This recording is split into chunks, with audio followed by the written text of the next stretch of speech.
So എല്ലാവർക്കും ABC മെഡിലോട്ട് സ്വാഗതം. ഇന്ന് നമ്മൾ ഡിസ്കസ് ചെയ്യാൻ പോകുന്നത് സ്കേബീസ് എന്ന് പറഞ്ഞൊരു ടോപ്പിക്കാണ്. സ്കേബീസ് എന്ന് പറഞ്ഞിട്ടുള്ളത് ഒരു ഡെർമറ്റോളജിക്കൽ ഒരു കണ്ടീഷനാണ്.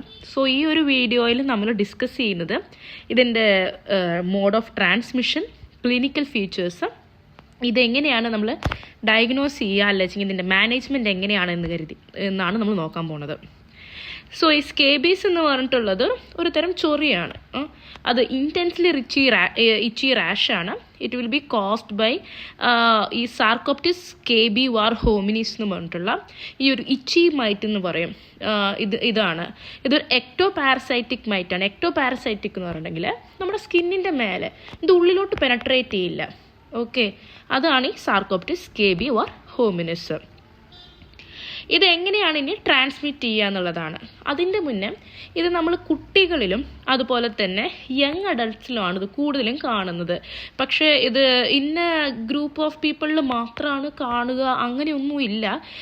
ഏത് ഗ്രൂപ്പ് ഓഫ് ഏജ് ഗ്രൂപ്പിലും കാണും. പക്ഷെ മോസ്റ്റായിട്ടും കാണുന്നത് ചിൽഡ്രൻ ആൻഡ് യങ് അഡൾട്ട്സിലാണ്.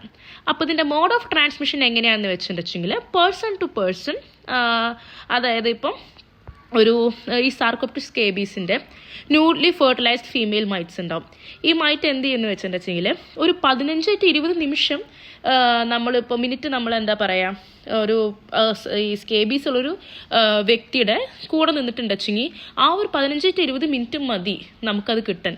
അല്ലെങ്കിൽ ആ വ്യക്തി യൂസ് ചെയ്തിട്ടുള്ള ക്ലോത്ത്സ് യൂസ് ചെയ്യുക, അല്ലെങ്കിൽ ആ വ്യക്തി കിടന്നിട്ടുള്ള സ്ഥലത്ത് കിടക്കുക, അങ്ങനെ ഇത് നമുക്ക് ഉണ്ടാവും. അതൊന്നും പോരാതെ തന്നെ ഈ സ്കേബീസ് നമുക്ക് കൂടുതലായിട്ടും കാണാൻ പറ്റുന്നത് ഇപ്പം ഒരു ഹോസ്റ്റലിൽ കുറേ കുട്ടികൾ ഒരുമിച്ച് നിൽക്കുന്ന സ്ഥലത്ത്, അല്ലെങ്കിൽ ഇപ്പോൾ ഡോമിൽ, അല്ലെങ്കിൽ ഒരേ ക്ലാസ്സിൽ തൊട്ട് അപ്പുറത്തിരിക്കുന്ന കുട്ടികളിൽ, അവർക്കൊക്കെ ഇത് ഉണ്ടെങ്കിൽ നമുക്ക് ഈ സ്കേബീസ് വരാൻ വളരെയധികം ചാൻസ് കൂടുതലാണ്. അതുപോലെ തന്നെ ഇതിൻ്റെ മെയിൻ റീസൺ എന്ന് പറഞ്ഞാൽ പുവർ ഹൈജീൻ. നമുക്ക് ഈ വൃത്തിയില്ലായ്മ, അല്ലെങ്കിൽ ഒരുപാട് ക്രൗഡിങ്. ഇപ്പോൾ വൃത്തിയില്ലായ്മ ഇൻ ദ സെൻസ് ഇപ്പോൾ ഇത് നമുക്ക് നല്ലപോലെ പേഴ്സണൽ ഹൈജീനും കുറച്ചും കൂടി നോക്കിക്കഴിഞ്ഞിട്ടുണ്ടെങ്കിൽ സ്കേബീസ് ഉണ്ടാവാതെ നമുക്ക് തടയാൻ പറ്റും. അതുപോലെ തന്നെ ഇപ്പോൾ ഒരു സെക്ഷൽ പാർട്ട്ണർക്ക് ഉണ്ട് സ്കേബീസ് എങ്കിൽ നമ്മളിപ്പോൾ അത് അവരെന്നായിട്ട് നമ്മൾ സെക്സിൽ ഏർപ്പെടുന്ന സമയത്ത് മറ്റൊരാൾക്കും കിട്ടാൻ വളരെയധികം ചാൻസ് കൂടുതലാണ്. സോ ഇപ്പോൾ ഒരു ഹോസ്റ്റ് ഇല്ലെങ്കിൽ ആ ഒരു മൈറ്റ് എന്ന് പറഞ്ഞിട്ടുണ്ടെങ്കിൽ ഫെർട്ടിലൈസ്ഡ് മൈറ്റ് 15 to വിത്തിൻ ഒരു ഫ്യൂ ഡേയ്സ് ഓർ വീക്കിൽ അത് വന്നിട്ട് അതിൻ്റെ ഇത് കഴിയും. അതിൻ്റെ നമ്മൾ പറയില്ലേ, അതിൻ്റെ ലൈഫ് സ്പാൻ തീർന്നു പോകും. പിന്നെ ഈ കണ്ടാമിനേറ്റഡ് ക്ലോത്ത്സ് ഞാൻ നേരത്തെ പറഞ്ഞ പോലെ അത് നമ്മൾ ഇൻഫെസ്റ്റഡ് ആയിട്ടുള്ള പേഷ്യൻറ്റിൻ്റെ നമ്മൾ യൂസ് ചെയ്ത് കഴിഞ്ഞിട്ടുണ്ടെങ്കിൽ നമുക്ക് കിട്ടും. ഇനി ഇതാണ് ഞാൻ പറഞ്ഞിട്ടുള്ള സ്കേബീസിൽ ഉണ്ടാവുന്നത്. ഇതാണ് അതിൻ്റെ മെയിനായിട്ടുള്ള, നമുക്കിപ്പോൾ ഒരു പേഷ്യൻ്റ് വരുവാണ്, നമുക്ക് എങ്ങനെ സ്കേബീസിന്ന് നമുക്കതിനെ ഡയഗ്നോസ് ചെയ്യാം ക്ലിനിക്കലി എന്ന് പറഞ്ഞാലും ഇങ്ങനെ തന്നെയാണ്. ഇച്ചി റെഡ് പാപ്യൂൾസ് ഉണ്ടാവും, അത് ഭയങ്കര പ്രൂറൈറ്റീസ് ഉണ്ടാവും. അതായത് അത് രാത്രി ഭയങ്കര കൂടുതലായിരിക്കും. നമുക്ക് വരുന്ന പേഷ്യൻ്റ് അല്ലെങ്കിൽ നമ്മുടെ ചിൽഡ്രൻ പറയും എപ്പോഴും രാത്രി ഭയങ്കരമായിട്ട് ചൊറിച്ചിൽ കൂടുതലാണ്, അല്ലെങ്കിൽ നല്ല ചൂടുവെള്ളത്തിൽ കുളിച്ചതിന് ശേഷം ചൊറിച്ചിൽ അധികമായിട്ട് അനുഭവപ്പെടുന്നുണ്ടെന്ന് പറയും. ഈ സ്കിൻ ലീഷൻസ്, ഇപ്പോൾ ഈ ഉണ്ടാവുന്ന ഈ പിക്ചറിൽ കാണുന്ന പോലത്തെയുള്ള ലീഷൻസ് മുഖത്തും അതുപോലെ തന്നെ സ്കാൾപ്പിലും വരുന്നത് വളരെ കുറവായിരിക്കും. പക്ഷേ ഇൻഫൻസിൻ്റെ കേസിൽ, അതായത് ഇൻഫൻസ് അതുപോലെ തന്നെ മെൻ്റലി ചലഞ്ച്ഡ് ആയിട്ടുള്ള അല്ലെങ്കിൽ സൈക്കാട്രിക് ഇൽനെസ് ഉള്ള പേഷ്യൻസിൽ ഇവർക്ക് ഈ ചൊറിയുന്ന ആ ഒരു ന്യൂറോളജിക്കലി ഇല്ലായിട്ടുള്ള നമുക്ക് ചൊറിയാൻ ആ ഒരു സെൻസേഷൻ അല്ലെങ്കിൽ ചൊറിയാൻ പറ്റാത്ത അങ്ങനത്തെ അവർക്കൊക്കെ ഈ ഫേസിലും സ്കാൾപ്പിൽ വരും. അല്ലാത്ത നോർമൽ ആൾക്കാർക്കൊന്നും അങ്ങനെ ഫേസിലും സ്കാൾപ്പിലൊന്നും വരില്ല. മോസ്റ്റ് കോമൺലി സീൻ ഈ പിക്ചറിൽ കാണുന്ന പോലെ തന്നെ ഈ വിരലിൻ്റെ ഇടയിലുള്ള വെബ് സ്പേസിലാണ്. അതുപോലെ തന്നെ ടോസ്, പാംസ്, റിസ്റ്റ്, ആക്സില്ല, മെയിൽ ജനൈറ്റേലിയ, അതിൽ ഷാഫ്റ്റ് ഓഫ് ദ പീനീസ്, അതുപോലെ തന്നെ നിപ്പിളിൻ്റെ ചുറ്റുമൊക്കെ. ഈ സർക്കിൾ ഓഫ് ഹെബ്ര എന്ന് പറഞ്ഞിട്ടുള്ള ഒരു ഐറ്റം ഉണ്ട് ഇവിടെ ഈ കാണിക്കുന്ന പോലെ. സർക്കിൾ ഓഫ് ഹെബ്ര എന്ന് പറഞ്ഞിട്ടുണ്ടെങ്കിൽ ഒരു ഇമാജിനറി സർക്കിളാണ് intersecting the sites of predilection, like includes areola, axilla, അതുപോലെ അതുപോലെ തന്നെ റിസ്റ്റ്, അംബ്ലിക്കസ്, ജെനൈറ്റാലിയ, അതുപോലെ വെബ് സ്പേസ്, ലോവർ അബ്ഡോമൻ. ഈ സർക്കിൾ ഓഫ് ഹെബ്ര എന്ന് പറയുന്നത് ഇമ്പോർട്ടൻ്റ് ആണ്, കാരണം it can come as an viva. Okay, dermatology, നമ്മുടെ നോർമൽ വൈവ, അതുപോലെ തന്നെ MCQ, ഇതിലൊക്കെ ഇത് വരുന്നതാണ് ഈ ക്വസ്റ്റ്യൻ. ഈ പ്രൂറൈറ്റിസ് എന്ന് പറഞ്ഞിട്ടുണ്ടെങ്കിൽ ഞാൻ പറഞ്ഞ പോലെ നൈറ്റിലും ആഫ്റ്റർ എ ഹോട്ട് ഷവറിലൊക്കെയാണ് ഇത് ഉണ്ടാവുക. ഇപ്പം ജനറലൈസ്ഡ് റാഷ് ഉണ്ടാവും, അതായത് ഇപ്പോൾ ഈ നമുക്ക് അവിടെ മാത്രമല്ല നമ്മുടെ ബോഡിയിൽ മൊത്തം ഒരു ഇച്ചി ബംസ് എന്ന് പറഞ്ഞിട്ട് ഉണ്ടാവും, നമുക്കൊരു ചൊറിച്ചിൽ പോലെയൊക്കെ വരും. അതെന്ന് പറഞ്ഞിട്ടുണ്ടെങ്കിൽ ഡ്യൂ ടു അലർജിക് റിയാക്ഷനാണ്. ഇനി ആക്രോപുസ്റ്റുലോസിസ് എന്ന് പറയും. ആക്രോപുസ്റ്റുലോസിസ് എന്ന് പറഞ്ഞിട്ടുണ്ടെങ്കിൽ ഈ കുട്ടികളിൽ ഉണ്ടാവുമ്പോൾ ഈ ബ്ലിസ്റ്റർ ആൻഡ് പുസ്റ്റൂൾസ് ഉണ്ട് palms and soles of infants, ഈ സ്കേബീസ് വന്ന ബേബീസിൽ ഉണ്ടാവുന്നതിനാണ് നമ്മൾ ആക്രോപുസ്റ്റുലോസിസ് എന്ന് പറയണത്.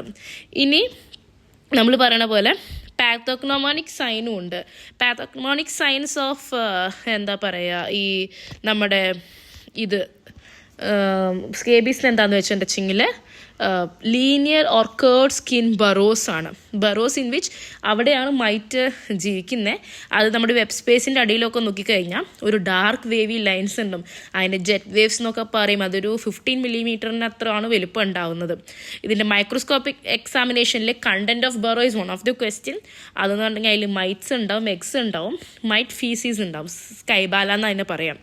ഇനി നമ്മൾ നെക്സ്റ്റ് പറയാൻ പോകുന്നത് കോംപ്ലിക്കേഷൻ ഓഫ് സ്കേബീസ് ആണ്. കോംപ്ലിക്കേഷൻ ഓഫ് സ്കേബീസ് എന്ന് പറഞ്ഞിട്ടുണ്ടെങ്കിൽ നമ്മളിപ്പോൾ സ്കേബീസ് ഉണ്ടാകുമ്പോൾ ഇൻറ്റൻസ് ഇച്ചിങ് ഉണ്ടാവും. ആ ഇൻറ്റൻസ് ഇച്ചിങ്ങിൽ അതിൽ എക്സ്കോറിയേഷനിൽ നമുക്ക് സെക്കൻഡറി ബാക്ടീരിയൽ ഇൻഫെക്ഷൻ ഉണ്ടാവും. സെക്കൻഡറി ബാക്ടീരിയൽ ഇൻഫെക്ഷൻ ഈ നെഫ്രിറ്റോജനിക് സ്ട്രെപ്റ്റോകോക്കൈ കാരണമാണ് ഉണ്ടാവുന്നത് വെച്ചെങ്കിൽ പോസ്റ്റ് സ്ട്രെപ്റ്റോകോക്കൽ ഗ്ലോമറുലോ നെഫ്രൈറ്റിസ് ഉണ്ടാവും. ഓക്കെ, ഇനി നമ്മൾ ഡയഗ്നോസിസ് എങ്ങനെയാണെന്നുള്ളതാണ്. 3 ടൈപ്പാണ്: ക്ലിനിക്കലി, അതുപോലെ തന്നെ confirmation of scabies and dermoscopy. Clinical grounds എന്ന് പറഞ്ഞിട്ടുണ്ടെങ്കിൽ സ്കേബീസിന് നമുക്ക് it can be considered as a scabies when there is a clinical presentation and history. Diagnosis can be made in patients. അതെങ്ങനെയാണെന്ന് വെച്ചാൽ symmetrical skin lesions in the circle of ഹെബ്ര, അതുപോലെ തന്നെ distribution, അതുപോലെ തന്നെ if there is A history of any നമ്മൾ എന്താ പറയുക, നമ്മളിങ്ങനെ ഇതുപോലെ ഇൻഫെസ്റ്റഡ് ആയിട്ടുള്ള ആളുടെ കൂടെ ഉണ്ടായിരുന്നു, അല്ലെങ്കിൽ അവരുടെ ഹൗസ് ഹോൾഡിലുണ്ട്, അല്ലെങ്കിൽ അങ്ങനത്തെ ഇൻഫെക്റ്റഡ് ആയിട്ടുള്ള അഫക്റ്റഡ് ആയിട്ടുള്ള പേഷ്യൻറ്റ് നമുക്ക് ക്ലോസ് കോൺടാക്റ്റ് ഉണ്ടെച്ചെങ്കിലൊക്കെ ഈ ഇതുപോലെ സ്കേബീസ് ഉണ്ടാവും. ഇനി കൺഫർമേഷൻ ഓഫ് സ്കേബീസ് എങ്ങനെയാണെന്ന് വെച്ചിട്ടുണ്ടെങ്കിൽ നമ്മൾ നേരത്തെ പറഞ്ഞ പോലെ വാട്ട് വാസ് ദ പാത്തോഗ്നോമോണിക് സൈൻ എന്ന് പറഞ്ഞിട്ടുണ്ടെങ്കിൽ ബറോസ് ആണ്. അപ്പോൾ ഈ സ്കേബിയറ്റിക് ബറോസ് അല്ലെങ്കിൽ വിഷ്വലൈസിങ് ദ മൈറ്റ്, അതൊക്കെയാണ് ഈ കൺഫർമേഷൻ പ്രോസസ്സിൽ വരുന്നത്. നമ്മളത് പൊട്ടാഷ്യം ഹൈഡ്രോക്സൈഡ് നമ്മൾ പ്രിപ്പറേഷനിൽ നോക്കുന്ന സമയത്ത് നമുക്ക് ഈ എഗ് മൈറ്റൊക്കെ കാണാൻ പറ്റും. അതുപോലെ തന്നെ ഡെർമോസ്കോപ്പിയിൽ നമുക്ക് ഇതിൽ കാണിക്കുന്ന പോലെ ഡെൽറ്റ വിങ് സൈൻ എന്ന് പറഞ്ഞിട്ടുണ്ടെങ്കിൽ വേറെ ഒന്നുമല്ല, നമ്മളിപ്പം ഈ ഡെർമോസ്കോപ്പിയിൽ വെച്ച് നോക്കുന്ന സമയത്തും ഈ ഡാർക്കായിട്ടുള്ള ട്രയാങ്കുലർ ഹെഡ് ഷേപ്പിൽ ഈ മൈറ്റിൻ്റെ ഹെഡ് കാണും. അതിനാണ് നമ്മൾ ഡെൽറ്റ വിങ് സൈൻ എന്ന് പറയണത്. ഇനി എന്താണ് ഇതിൻ്റെ ട്രീറ്റ്മെൻറ്റ് ഓഫ് സ്കേബീസ് എന്ന് പറഞ്ഞാൽ നമുക്ക് ടോപ്പിക്കലും ഉണ്ട്, ഓറൽ തെറാപ്പിയും ഉണ്ട്. ടോപ്പിക്കൽ ട്രീറ്റ്മെൻറ്റ് എന്ന് പറഞ്ഞിട്ടുണ്ടെങ്കിൽ നമുക്ക് പേഷ്യൻറ്റിനെ മാത്രമല്ല ക്ലോസ് കോണ്ടാക്റ്റിലുള്ള ആൾക്കാർക്കും നമുക്ക് ടോപ്പിക്കൽ തെറാപ്പി കൊടുക്കാൻ പറ്റും. അതായത് ഫാമിലി മെമ്പേഴ്സ്, ഫിസിക്കൽ കോണ്ടാക്റ്റ് ആയിട്ടുള്ളവർ. ഇതെന്ന് പറഞ്ഞിട്ടുണ്ടെങ്കിൽ പേഷ്യൻറ്റിന് ചെയ്തുകൊണ്ടിരിക്കുമ്പോൾ കൂടെ ഉള്ളവർക്കും ചെയ്യാൻ കാരണം എന്ന് പറഞ്ഞാൽ അല്ലച്ചെങ്കിൽ ആ ഒരു സ്കേബീസ് നിങ്ങളെ വിട്ടിട്ട് പോവില്ല. ഓക്കെ, അതുപോലെ തന്നെ നമുക്ക് സ്കേബിസൈഡൽ ആൻഡ് കെരട്ടോലൈറ്റിക് ട്രീറ്റ്മെൻറ്റ് ഉണ്ട്. നമ്മൾ സ്കേബിസൈഡ്സ് അപ്ലൈ ഭയങ്കര തിന്നായിട്ട് നമ്മൾ ത്രൂ ഓൾ അവർ സ്കിൻ, കഴുത്തിൻ്റെ താഴെ മുതൽ ഇൻക്ലൂഡിങ് ജെനൈറ്റാലിയ, പാംസ്, സോൾസ്, എല്ലായിടത്തും നെയിൽസിൻ്റെ ബെഡ്, അതായത് നെയിൽസിൻ്റെ അണ്ടറിൽ എല്ലായിടത്തും നമ്മൾ അത് അപ്ലൈ ചെയ്യണം.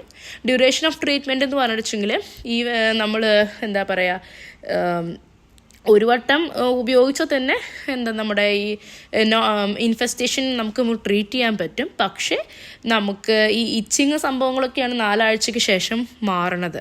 സോ ടോപ്പിക്കൽ ആപ്ലിക്കേഷൻ നമ്മൾ ഒരു വട്ടം ചെയ്തിട്ട് പിന്നെ അടുത്ത ആഴ്ച നമ്മൾ പിന്നെയും റിപ്പീറ്റ് ചെയ്യുന്ന പോലെ ഇരിക്കും. ഇനി ടോപ്പിക്കൽ സ്കേബിസൈഡ്സ് എന്ന് പറഞ്ഞിട്ടുണ്ടെങ്കിൽ പെർമെത്രിൻ, അത് നമ്മളെല്ലാവരും കേട്ട് കാണും. 5% ഓഫ് പെർമെത്രിൻ ക്രീം നമ്മൾ കഴുത്തിൻ്റെ താഴെ മുതൽ അപ്ലൈ ചെയ്യുക. 8 to 14 മണിക്കൂറിന് ശേഷം കഴുകിക്കളയുക. അതിൻ്റെ മേജർ സൈഡ് എഫക്റ്റ് അല്ലെങ്കിൽ കോൺട്രാ ഇൻഡിക്കേഷൻ എന്ന് പറഞ്ഞിട്ടുണ്ടെങ്കിൽ ഇച്ചിങ്, സ്ട്രിങ്ങിങ് ഓൺ ആപ്ലിക്കേഷൻ, അതുപോലെ തന്നെ infants more than or equal to 2 months നമുക്കിത് യൂസ് ചെയ്യാം. പ്രഗ്നൻറ്റ് വുമൻസിലും അത് യൂസ്ഫുള്ളാണ്, നഴ്സിംഗ് മദേഴ്സിനൊക്കെ ഇത്